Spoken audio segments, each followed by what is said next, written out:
তো বন্ধুরা, আমরা এখন এখানে মাটিগুলা যাতে বসে যায় এজন্য ভিটবালিতে আমরা পানি দিয়ে দিচ্ছি। তাহলে আমাদের এখানে ইটের সোলিং করে আবার আমরা ঢালাই দিতে পারবো খুব সহজে, কোনো সমস্যা হবে না। তো এই জন্য দেখুন আমরা মোটর দিয়ে এখানে পানি দিয়ে সুন্দরভাবে চেপে দিচ্ছি পা দিয়ে, যাতে হ্যাঁ আমাদের বিপ্লব ভাই এগুলা করতেছে। তো মাটিগুলা বসে গেলে আর ঢালাই দিলে ঢালাইটি বসার সম্ভাবনা থাকবে না।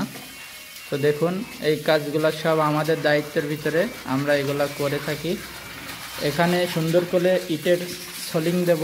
এটা গোসলের ফ্লোর হবে নিচু, আর বাথরুমের প্যান বাটির ফ্লোরটা হবে 4 ইঞ্চি উঁচু, ঠিক আছে? এরকম হালকা একটা বিট থাকবে। তো দেখুন আমরা এখানে আজকে থ্রেড পাইপের কাজগুলো করলাম, করার পরে এখানে পানি দিয়ে যাচ্ছি যাতে আগামীকাল আমরা এখানে প্যান বাটিতে ঢালাই দিতে পারি, ঠিক আছে?